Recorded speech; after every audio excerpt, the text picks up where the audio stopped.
paghingi ng approval, ang nagre-rekomenda ay ang isang Chinese national. No? So, that's the reason why I said earlier, this is very concerning and alarming. Bakit sila yung nagdidesisyon? Hindi ba dapat Pilipino ang nagdidesisyon dyan? Because marami pong isyong nakaakibat dito. At ang pinaka-importanting issue dito ay yung national security. Tama po ba? Do you agree with me? 36 po ang mga kumpanyang nag-submit ng kanilang bids dito. At lumalabas dito sa mga bid na ito ay mahigit kalahati ho ay puro China o Chinese-owned bidders o Chinese-owned companies. The approval, the evaluation of all these bids are done by these two Chinese nationals.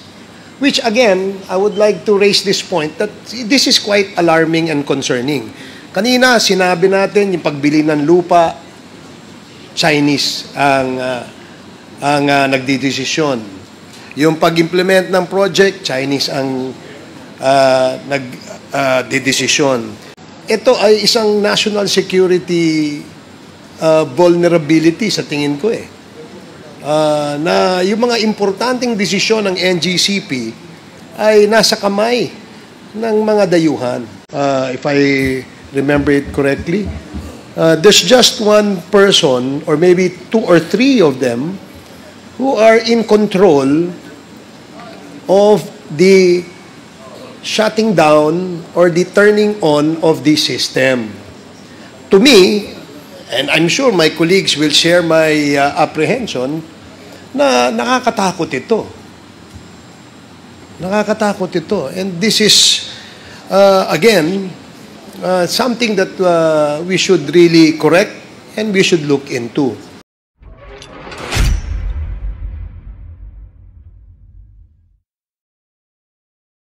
The next interpolator is the Honorable Ace Barbers. Sir. Thank you, Mr. Chair. Most of the questions that I'd like to ask have already been asked by Deputy Speaker J.J. Suarez. But just following the issues that he raised on the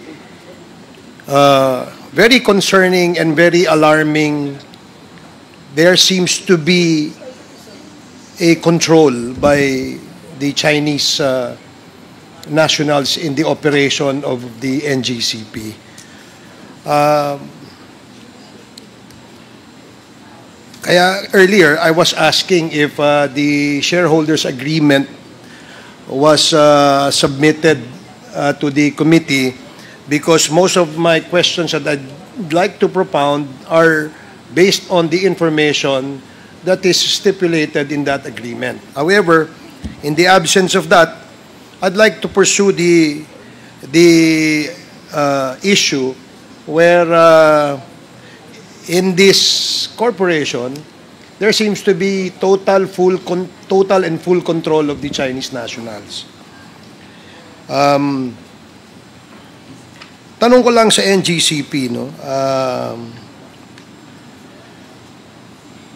Sa maraming pagkakataon, kapag tinatanong who controls, operates, and manage the NGCP, ang lagi pong sagot ay Pilipino. Tama po ba yan? Tama po, Your Honor. Okay. So, pinaninindigan ninyo na ang merong management, control, and nag-ooperate ay Filipino. Opo, Your Honor. So, ang ibig sabihin po ba nito na ang Pilipino ay siya yung may desisyon, yung kumbaga huling pa siya doon sa mga decisions that the NGCP makes? Opo, Your Honor. Okay. So, Pilipino lahat yan? Opo, Your Honor. Okay. Kasi kanina, nabanggit ni Congressman Suarez na doon sa desisyon sa pagbili ng lupa, paghingi ng approval, ang nagre-rekomenda ay ang isang Chinese national. No? So, that's the reason why I said earlier, this is very concerning and alarming. Bakit sila yung nagdidesisyon? Hindi ba dapat Pilipino ang nagdidesisyon dyan? But sabi nga, gaya nga ng sinabi mo, Pilipino ito, no? doon sa mga nakaraang hearing, lagi po natin ini-emphasize that Filipino control in the transmission network ng Pilipinas ay napakahalaga because marami pong isyong nakaakibat dito. At ang pinaka-importanting issue dito ay yung national security. Tama po ba? Do you agree with me? I agree, Your Honor. So you agree with this representation that full control, full management of the transmission, national transmission, must be in the hands of patriotic Filipinos. Nag-agree po ako, Your Honor. Nag-agree kayo dyan. Sige. So, matanong ko lang, ano ho ba sa inyong pananaw ang relasyon ng transmission network sa national security? If I may be educated, Mr. Chair. Sa inyong pananaw, sa NGCP, anong relasyon nito? Anong kahalagahan? Napakahalaga po, Your Honor. Dahil katulad nga po sa mga nakakaraang House Committee on Energy hearing, si Kong Dagook talagang sinasabi niya parang basic necessity na natin ng power. Dati, food, tubig, bahay. Pero ngayon, power. Kaya po, sumasangayon ako na napakahalaga ng transmission network po. So salamat at isa kang ring patriotic Filipino na sumasang-ayon na itong transmission network ng ating bansa ay dapat nasa ilalim ng kamay ng mga Pilipino. Sa present situation and setup ng NGCP, masasabi mo ba na ang transmission network ng Pilipinas under the control and management of NGCP ay nasa ilalim ng kamay ng mga Pilipino? Walang pagsusubali, Your Honor. Sumasang-ayon ako na nasa kamay ng mga Filipino. And I presume, Mr. Chair, that that's the same opinion shared by your colleagues in the NGCP. Tama po ba? Attorney, all of you from the NGCP. Yes, Your Honor. Okay, maraming salamat dahil napakahalaga nga po nitong transmission network natin, no? At isa doon sa function na kung saan ay bago gumawa ng project, bago bumili ng lupa, o anumang desisyon na gagawin ng management ng NGCP, meron po kayong kinreate o merong nakikreate na sinasabi niyong working group. Is that correct? Your Honor, yun nga po yung hindi masyadong maliwanag sa akin. That's a matter that's not clear to me when si Congressman Luistro was the one asking question because working group, meron po kami mga TWGs. Kunyari, nung nag-bar exams, may TWG kami. Pag may election, may TWG na nag-aano na talagang hindi mag-brown out sa mga importanteng pagkakataon na yon. Hindi po ako familiar, Your Honor, sa working group. Hindi po ako familiar, Your Honor. We have, Your Honor, like departments, Roadie, right of way department. Meron po kaming mga ganon, Your Honor. Working group, wala po. Mula nang pumasok ako ng NGCP, TWG. There's no such thing as hindi. working group. I'm sorry, Your Honor. There's no such thing as the working group. Is that what you're saying? Yes, since Okay. I joined, Mr. Chair, Okay. hindi ako familiar sa When did you join the NGCP? 2019, Your Honor. But more or less you have reviewed or perhaps you have been informed as to the contracts entered into Yes, Your prior Honor. to your appointment, correct? Yes, Your Honor. Halimbawa I'm po, with the yung- UGC, Your Honor. Halimbawa po, yung 2014, yung nagkaroon ng bid para sa natitirang aspeto ng Aurora Polanco, yung transmission line project, tama? You're familiar with that? If your document provides so, Your Honor.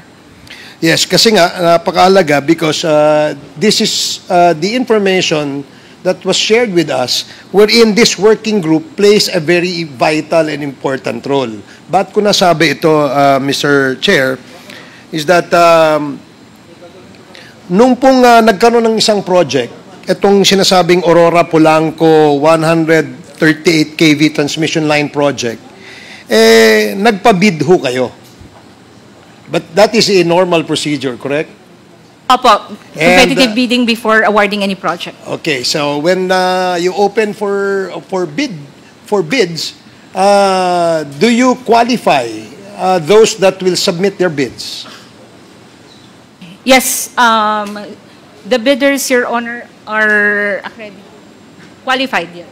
Okay, so I am also sure and certain that in this particular project which I mentioned, is that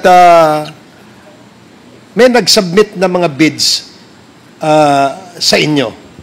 And doon sa mga nag-submit ng bids, karamihan po ay Chinese-owned companies. Are you aware of that? Pagpaumanhin po, Your Honor, I'm not aware dyan sa particular po na minimension nyo. Or perhaps it may help us to determine whether these companies are really those that submitted their bids in this particular project. Can we ask the Secretariat to show the slide of these Chinese companies who joined the Aurora Polanco transmission line project?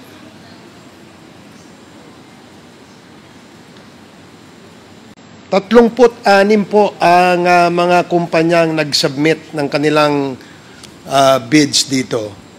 At lumalabas dito sa mga bid na ito ay mahigit kalahati ho ay puro China o Chinese-owned bidders o Chinese-owned companies. Now, bakit ko sinasabi to, no? Na ano bang importansya, no? Okay lang naman ho siguro kung mag-bid ang isang Chinese company kung wala hong bidder mula sa Pilipinas. Do you agree? Opo. Okay. So, dun ho sa mga bids, sino ho nag-evaluate ng bids? Sino nagsasabing mananalo ito, matatalo ito, hindi nagka-qualify ito? Sino ho yan? Meron po kaming department, Your Honor, at yung most advantageous bid, yun po yung mako-consider for an award, Mr. Chair. Can you repeat that, please? Meron po kaming department that who evaluates kung ang most advantageous bid, Your Honor, sa kanya po maa-award yung project, Your Honor. Base sa aming kasing information, ang nag-evaluate o yung membro ng evaluation, bid evaluation, nag-submit ng bid evaluation report on this particular project ay si Mr. Yuan Mingjun at si Mr. Chen Changwei. You're familiar with those names? I am not familiar with those names, Your Honor. Yes, I agree because you were not there yet. No, this was 2014 project. So for those who were already there in 2014, you're familiar with these names? Your Honor, I have been in NGCP since 2011 but I'm not familiar with those names. So yung hindi ho totoo na meron pong nag-evaluate na by the name of Mr. Yuan Mingjun at Chen Chingwei.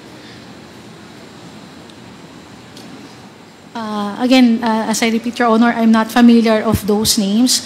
But as mentioned by Attorney Malyari, we have a department which evaluates the bid submitted by different bidders and recommend the award with the most advantageous bid, Your Honor. Based on the documents that we have, it seems that the approval, the evaluation of all these bids are done by these two Chinese nationals.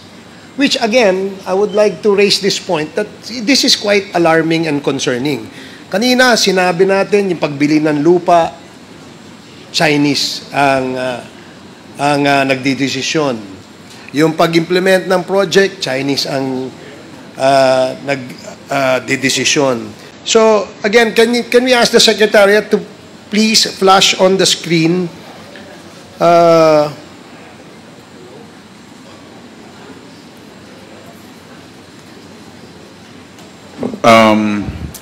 Which particular document do you want The- flashed? I think yan Okay. yun. These Thank are you the very much. bidders, no? These are the bidders doon sa project which I specified, no? And in the next slide, it will show, can you show the next slide?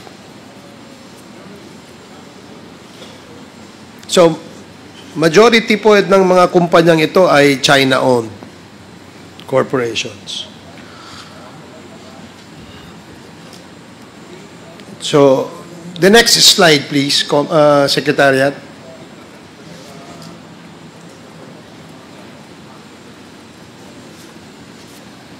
Kanina ho kasi na-raise na po ito ni Congressman Suarez.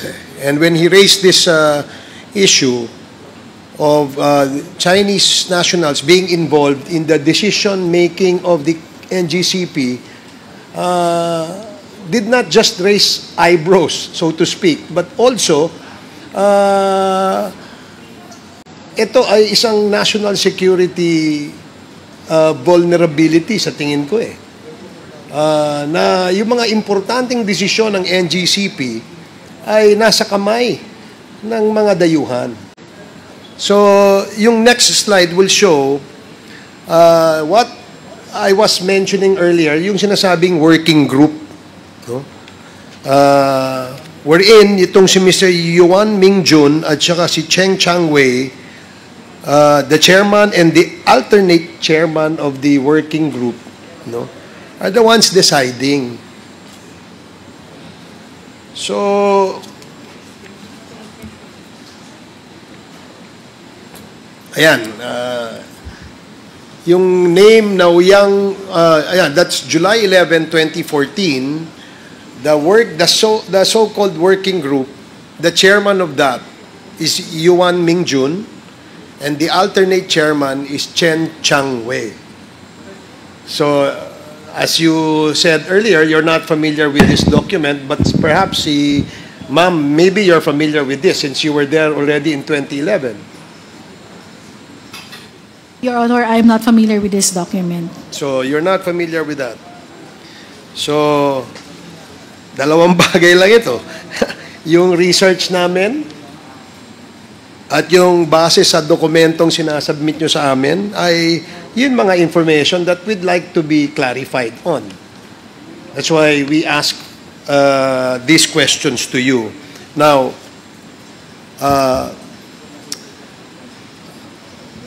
earlier, tinanong natin yung systems guy ninyo kung ano yung procedure, no, para i-shut off, i-turn on or you turn it off yung buong power system. At sabi niya, ang in charge lang doon ay yung duty manager. If I remember it correctly, there's just one person or maybe 2 or 3 of them who are in control of the shutting down or the turning on of the system. To me, and I'm sure my colleagues will share my apprehension, na nakakatakot ito. Nakakatakot ito. And this is, again, something that we should really correct and we should look into, Mr. Chair. Now, other issues that were raised earlier by Kong Dan Fernandez were quite alarming too, no? Especially dun sa violation sa Section 8. But listening to the NGCP, definitely the first reaction is to deny, no, and to, short of saying, disagreeing with the observation of Congressman Dan Fernandez, and we respect that. It's just that we're all here para ayusin itong sistemang ito at hindi ito hindi mangyari yung kinakatakutan natin na maaari at posibleng mangyari, considering that we have now an issue with China in the West Philippine Sea. I cannot imagine utility companies being managed and operated by, quote-unquote, the enemy. I'm sure you wouldn't want to sleep with your enemy. And majority ng ating mga kababayan na nakikinig ngayon ay nagtatanong, totoo ba na kapag halimbawa nagkaroon tayo ng alitan sa ating kapitbahay na China, isang pindot lang ba nila, mawawala na ang power sa atin? That needs to be answered. The Filipino people must be informed. They need to know kung ito ay posibleng mangyari. Pero sa sagot kanina, parang posible.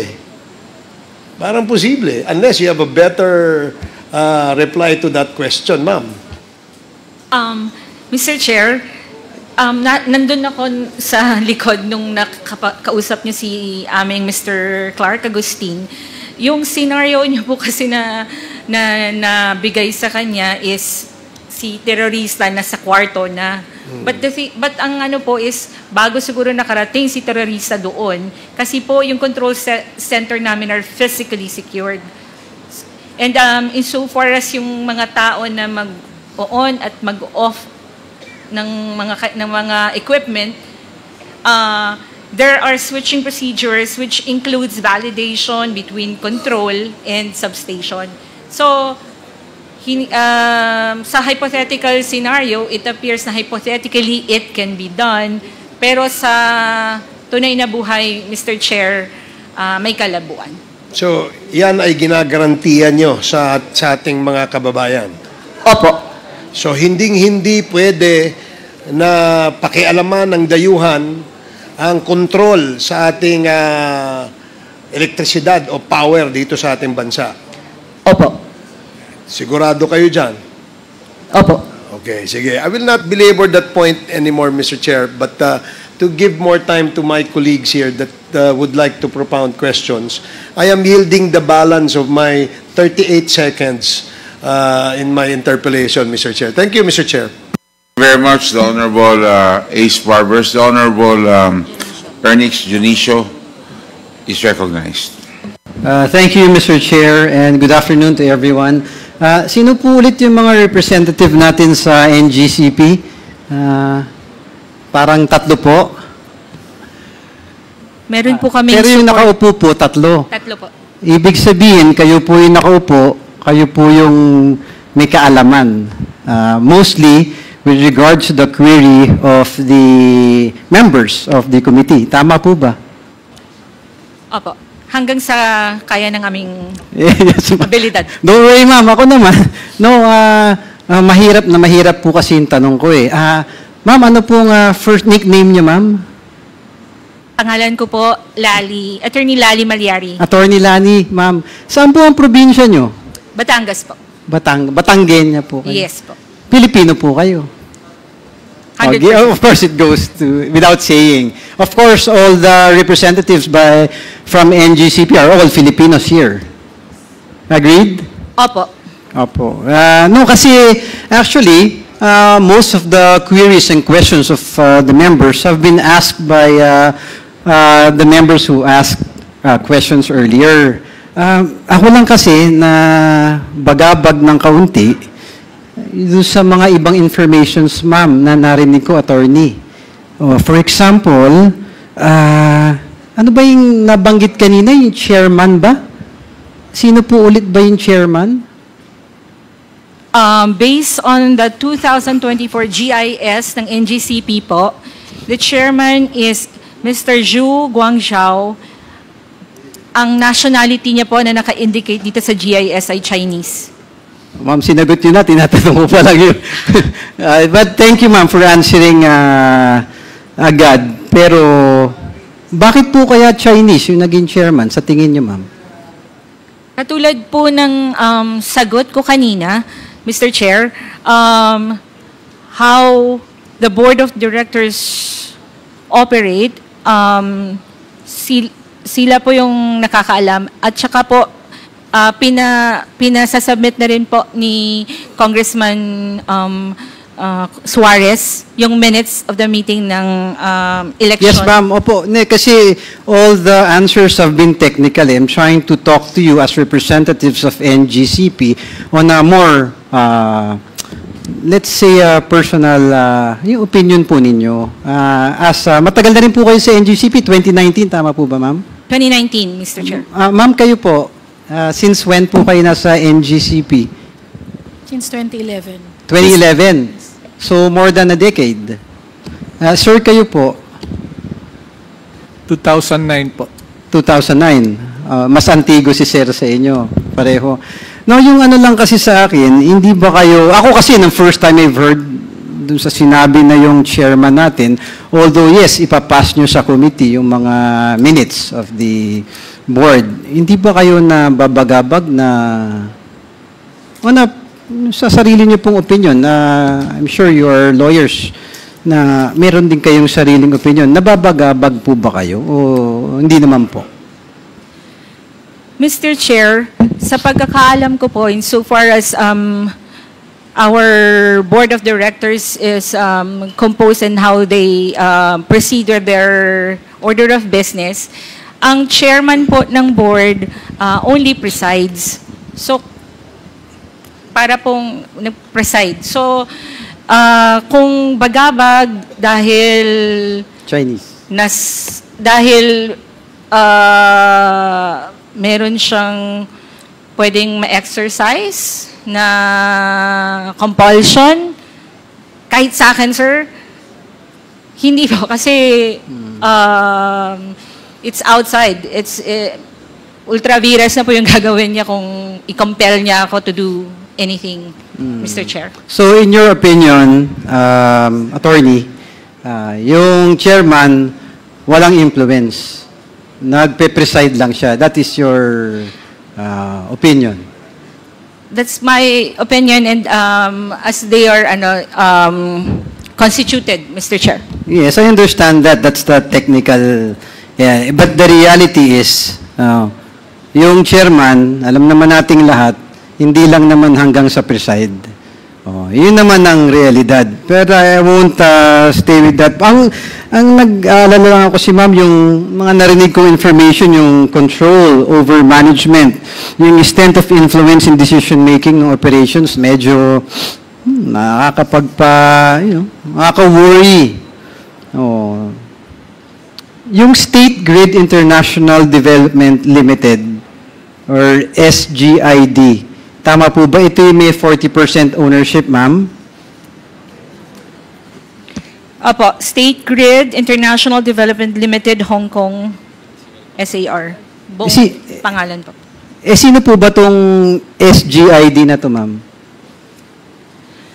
Katulad po ng nabanggit ko kanina, NGCP po kami. Technically, ito pong mga korporasyon na to ay separate from us.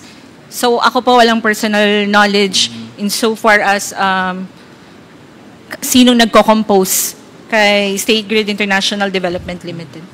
Yes, ma'am. Thank you. I really hope that the committee, sana lumabas po lahat itong mga katanungan ng mga members at control over technical operations. Ma'am, ano po ba yung CTO, yung Chief Technical Officer? Ano po ba ang tungkulin nun? Good evening, Mr. Chair. Yung Chief Technical Officer po, under sa kanya yung 4 na grupo, yung System Operations, Planning and Engineering, Operation and Maintenance, and Technical Management Department. Yung Chief Technical Officer natin, Pilipino naman po. Tama po, Filipino po. Ako lang, sa mga narinig ko po, to give way to my other colleagues, nakabagabag talaga yung mga narinig ko na, yung influence ng bansa ng China sa atin. So, Mr. Chair, that I really hope that the committee will find out to the bottom of things, the queries of each members, and sana itama natin yung dapat itama, na yung mga bagay na dapat in control ang mga Pilipino, dapat fully controlled by Filipino citizens, patriots. Just one quick manifestation, Mr. Chair, na I'm in full support of the investigation of this committee. And in the end, wala naman pong magmamalasakit sa ating mga Pilipino, kundi tayo rin kapwa mga Pilipino. Maraming salamat, Mr. Chair. Thank you very much, the Honorable Ernix Junicio.